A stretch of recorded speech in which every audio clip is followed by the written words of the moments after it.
TEP crónico. Se denomina así a pequeños trombos que se forman en las extremidades inferiores y migran como émbolos y van a obstruir no la circulación ni segmentaria, sino obstruyen la circulación pequeña a nivel pulmonar, ¿ya? Y estas son las que producen la hipertensión pulmonar. Es pregunta de examen. Te voy a preguntar, ¿ya? Te voy a preguntar, ¿qué tipo de tromboembolismo pulmonar es el que produce como complicación la hipertensión pulmonar? ¿Ya? Y el TEP recurrente.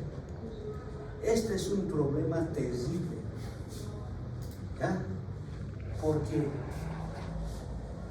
termina un cuadro, se le hace el tratamiento y vuelve a presentar otro cuadro, ¿ya? Entonces son cuadros repetitivos de tromboembolia pulmonar, pero no van a llevar a un cuadro de hipertensión pulmonar. Dale. Dale. Muy bien. Esta es pregunta de examen, fisiopatológicamente. El efecto de la tromboembolia pulmonar, ¿de qué va a depender? Del grado de obstrucción que hemos visto, ¿no? Cuanto mayor calibre sea la arteria, es más peligrosa, más letal, ¿cierto? Va a depender de la duración de la obstrucción.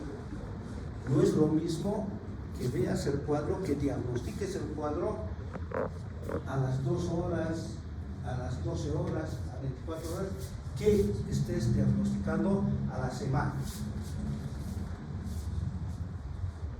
Va a depender de la eficacia de la circulación colateral. Si, por ejemplo, ha hecho trombosis de la arteria segmentaria, pero los otros segmentos tienen una buena irrigación, entonces nos da tiempo para poder realizar proyectos. Y depende del estado previo del parénquima pulmonar. Si nosotros tenemos pacientes como los que están rotando en el hospital, están viendo con fibrosis pulmonar, ¿no? Entonces están en desventaja.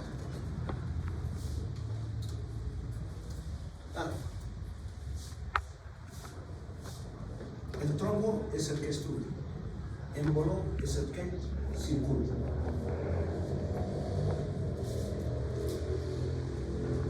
Y estos son todos los tipos de émbolos que pueden ir hacia la circulación arterial pulmonar.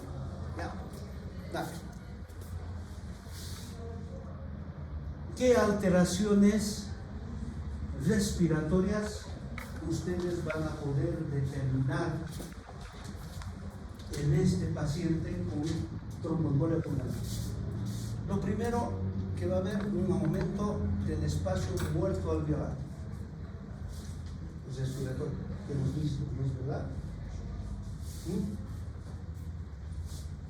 Va a haber aumento de la ventilación, porque en la ventilación no hay obstrucción del bronquio, pero sí de la percusión. Hay una broncoconstricción, se refleja por la hipoxia, lo que va a producir atelectasia alveolar por pérdida del surfactante, que les voy a preguntar. ¿De acuerdo?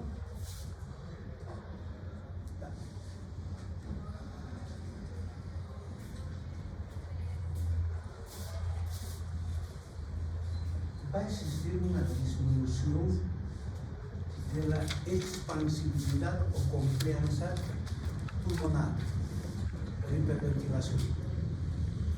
Va a haber hipoxemia, ¿por qué? Por obstrucción arterial, ¿cierto? Y va a haber una reducción del débito cardíaco porque se realiza un shunt, un cortocircuito intra y extra pulmonar.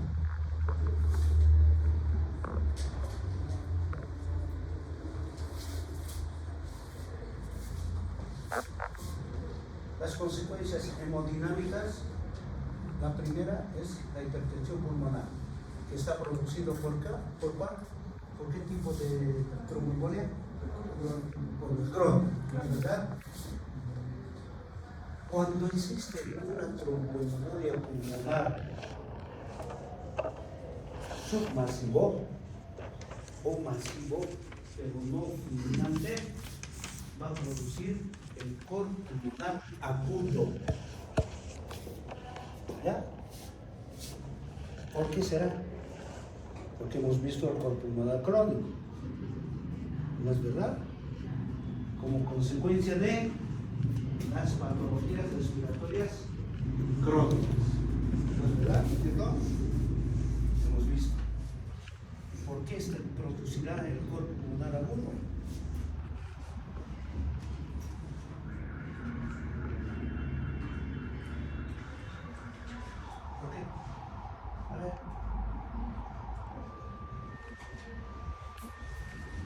La irrigación está bloqueada. Entonces, ¿qué sucede? Hay hipoxia alveolar. Y al existir hipoxia alveolar, ¿qué produce?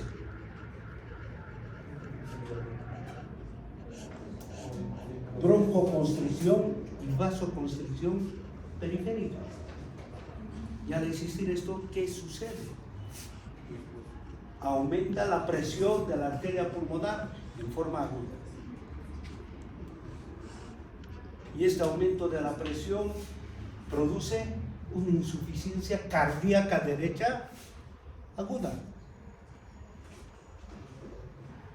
Y a esto se denomina el cor pulmonar agudo.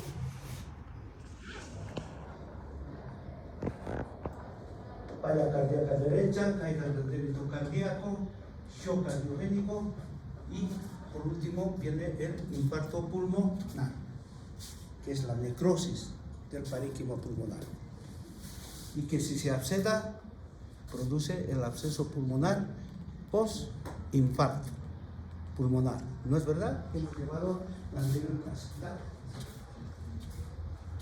Ahora vamos a ver la clínica, ¿ya? Por eso es que les mencionaba.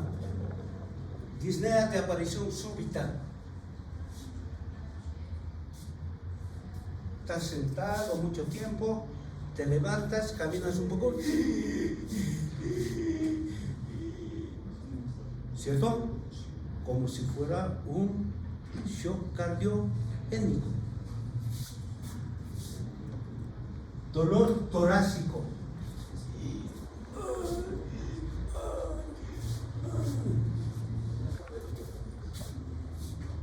Puedes llegar al síncope, te puedes desmayar. Tos, sudoración fría, diaforesis y ansiedad. A nadie le gusta que le duele el pecho, ¿no? Y en forma súbita.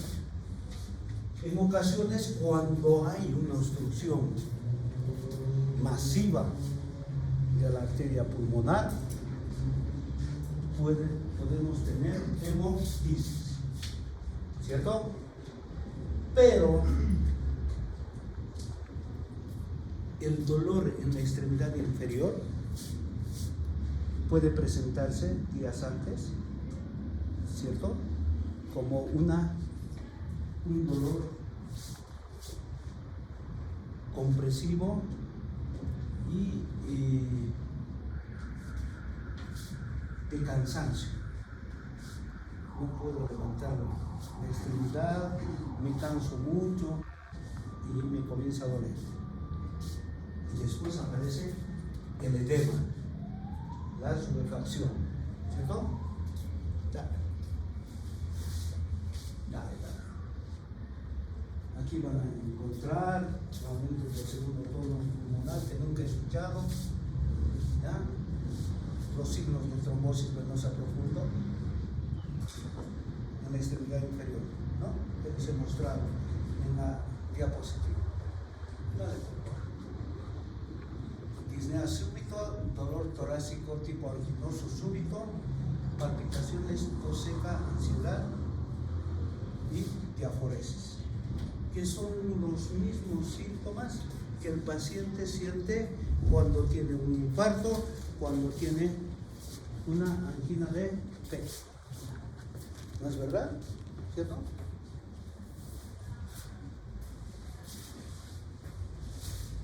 ¿Qué signos van a encontrar? Taquipnea, taquicardia, fiebre, sibilancias, cianosis del circuito, hemotisis, frote pleural, diaforesis.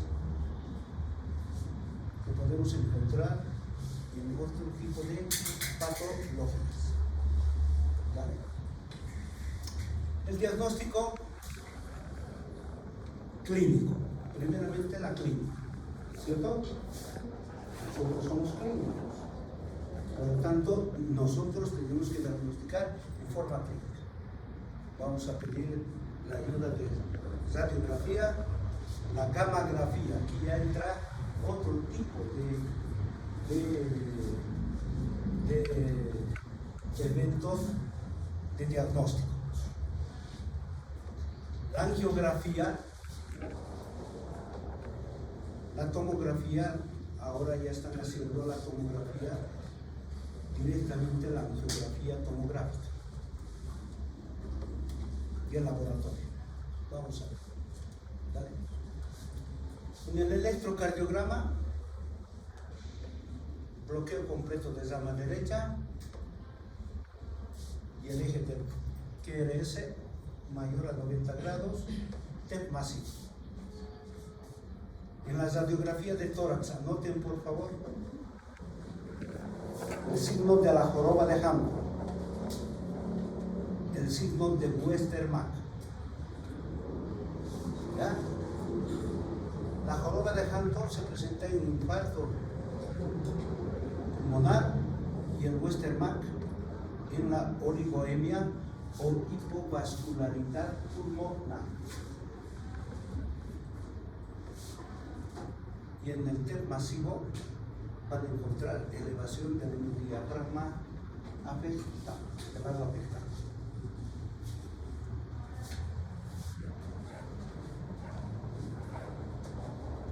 Aquí ustedes van a ver una gran cardiomegalia, ¿cierto? Y si ustedes se fijan, no hay vasculatura. Comparando este con este. Aquí nosotros encontramos la trama broncovascular. Y aquí no encontramos nada. ¿Vale?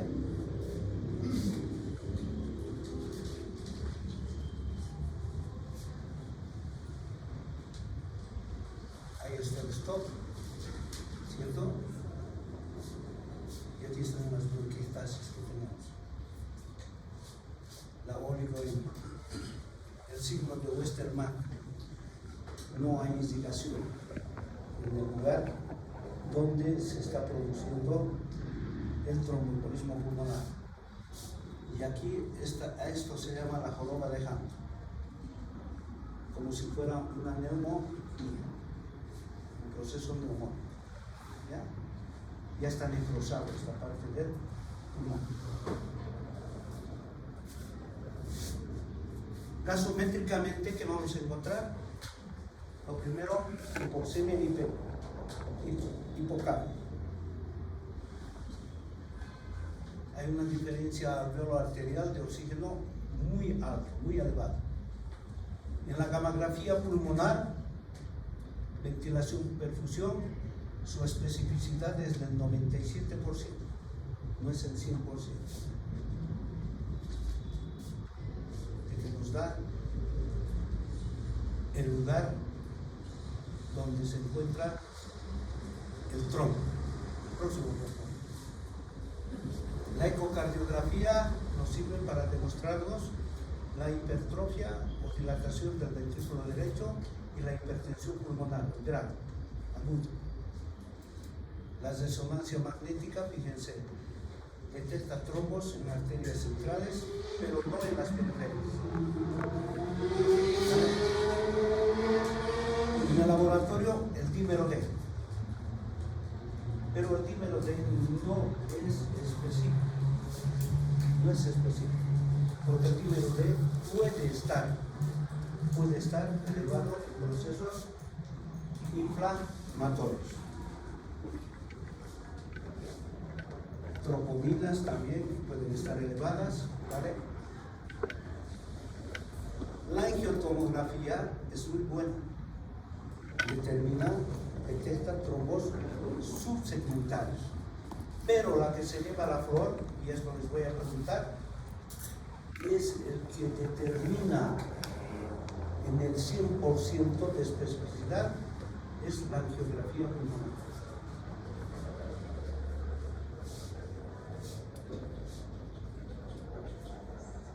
Fíjense aquí, esta es una angiografía normal, el stop, ¿cierto? No hay mitigación. En el diagnóstico clínico radiológico, cuando decimos de que hay alta probabilidad, cuando ustedes van a decir de que la probabilidad es demasiado alta para que su paciente tenga tromboembolismo pulmonar, cuando hay síntomas típicos del tromboembolismo pulmonar, que se acompaña de criterios como se ve síncope, hipotensión arterial severa, falla cardíaca derecha aguda, no crónica, aguda, y el requerimiento de oxígeno de O2 más del 40%. Este paciente, con toda esta probabilidad alta, elevada del tromboembolismo pulmonar, no puede ser tratado en sala general, sino tiene que ser tratada en unidad de cuidados intensivos. ¿Vale? Moderada probabilidad de tromboembolismo pulmonar, los síntomas típicos, factores de riesgo, como la trombosis venosa profunda o un tromboembolismo pulmonar previo, fractura de extremidades, paraplegia y inmovilizaciones, ¿ya? Pueden hacer de que pienses de que tenga tromboembolia pulmonar. Y los de baja probabilidad, síntomas típicos o atípicos del tromboembolismo pulmonar, porque puedes tener un infarto de miocardio, en una angina de pecho, todo lo que hemos visto. No hay factores de riesgo y no hay criterios de severidad. Entonces decimos, esto no es, y por lo tanto puede ser una angina de pecho, ¿cierto? ¿Y cómo nosotros podemos realizar el diagnóstico diferencial entre el tromboembolismo pulmonar y la angina de pecho? Es decir, esto es angina de pecho y esto es tromboembolismo pulmonar. A ver, cardiólogos, están llevando cardiología, ¿no? ¿Sí o no?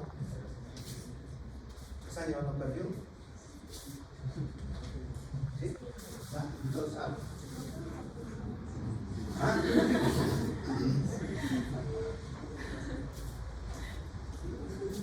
A ver, ¿cómo haríamos la diferencia?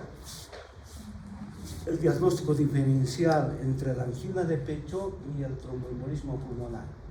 Porque los síntomas son muy similares. Los signos también.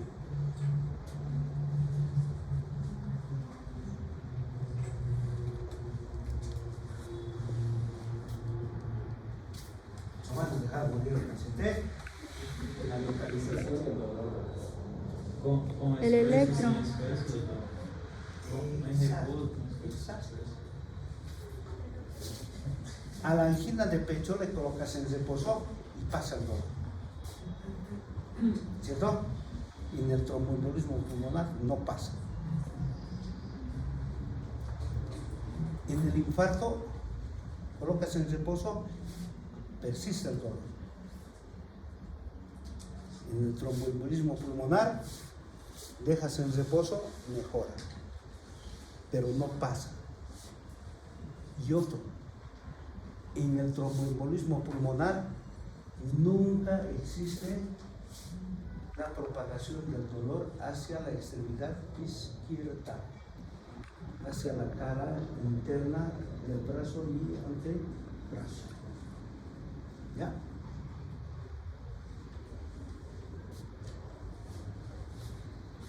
Dale. ¿Con qué vamos a hacer el diagnóstico diferencial? Fíjense, infarto, insuficiencia cardíaca, angina inestable, asma, neumotórax, neumonía, hipertensión pulmonar, dolor torácico muscular, pericarditis, osteoartritis, ansiedad. ¿Ya han llevado pericarditis? ¿Nada? ¿Y cuándo van a llevar niños? Pero en semiología han llevado pericarditis, ¿cierto? A ver, semiólogos.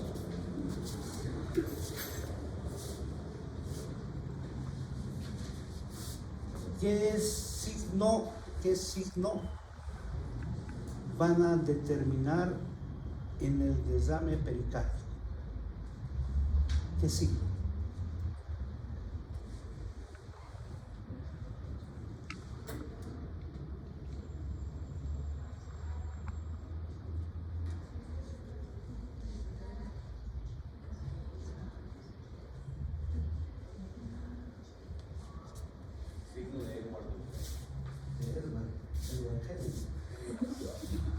¿En qué consiste?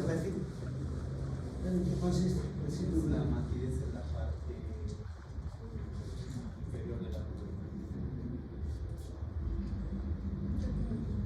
Hay aumento de la matidez cardíaca, ¿cierto? Del área cardíaca, semiológicamente. ¿Pero qué signo? Claro. No, matidez a la percusión del área cardíaca. Les han enseñado, ¿no? A percutir el área cardíaca, ¿cierto? Esa es una técnica que utilizamos para determinar o cardiomegalia o desame pericárdico, ¿cierto? ¿Pero qué signo vamos a buscar? Bueno, cuando ausculten, van a auscultar ruidos cardíacos de bajo tono, casi inaudibles. Y en el electrocardiograma, ¿qué van a observar?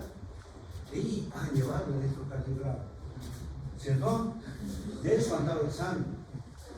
¿Qué van a encontrar? En el electrocardiograma, a ver, ¿qué vamos a encontrar en el electro?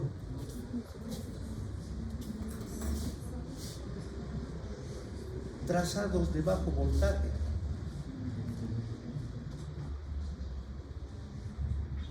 Bueno, dale. Pregúntale esa. ¿Cuáles son los objetivos del tratamiento en la trombosis, en el tromboembolismo pulmonar y también en la trombosis venosa? Lo primero es evitar, impedir la extensión de la trombosis, ¿cierto? Que ya no se puede ir más todo. Debemos impedir que se produzcan los émbolos, evitar el embolo. Y por último, acelerar la trombolisis, o sea, pisar el polo. Dale. Para esto vamos a utilizar la terapia anticoagulante para de sangre, para el tromboembolismo pulmonar crónico recurrente, el filtro de la vena cava inferior, y para alisar el pómulo, la terapia trombolítica. ¿cierto? Dale. ¿Cuáles son las medidas básicas para evitar la trombosis venosa profunda? Movilización precoz, ¿cierto? Ejercicios pasivos de los miembros inferiores. Posición quirúrgica adecuada. Anticoagulación profiláctica. Con heparina sódica o con heparina de bajo peso molecular, ¿no? Entonces son las 4 recomendaciones como medidas básicas para evitar no el tromboembolismo pulmonar, sino la trombosis venosa profunda. ¿Ya? Que les voy a preguntar. ¿Ya? Ya en el tratamiento, para evitar que se siga produciendo más trombosis, utilizamos la heparina sódica, ¿cierto? Ahora utilizamos la heparina de bajo peso molecular. Esto generalmente en tratamiento por bomba de inducción durante 7 a 10 días. Posteriormente a eso utilizamos la warfarin por 6 meses y en ocasiones, dependiendo del factor etiológico que está produciendo la hipercoagulabilidad, por debemos mantener un INR entre 2 y 3. Adelante. Ya para la fibrinolisis podemos utilizar las enzimas fibrinolíticas, la estreptoquinasa, la uroquinasa y el activador tisular del plasmin, ¿cierto? Ya esto para avisar el coágulo en la circulación pulmonar, específicamente en la tromboembolia pulmonar utilizamos. ¿Ya? Los trombolíticos o fibrinolíticos. ¿Vale?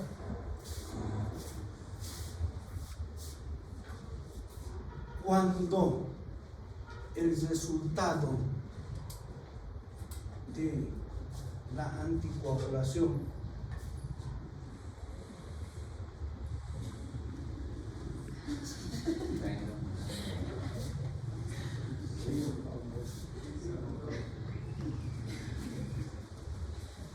cuando la anticoagulación no ha tenido su efecto y tampoco tiene su efecto los trombolíticos, se hace el tratamiento quirúrgico, la embolectomía, ¿cierto? O podemos hacer un bypass cardiopulmonar, una mortalidad del 29%. Y en el tromboembolismo pulmonar recurrente crónico tenemos que utilizar la interrupción de la vena cava inferior, el filtro de Driffer y el paraguas de Mobil-Butin.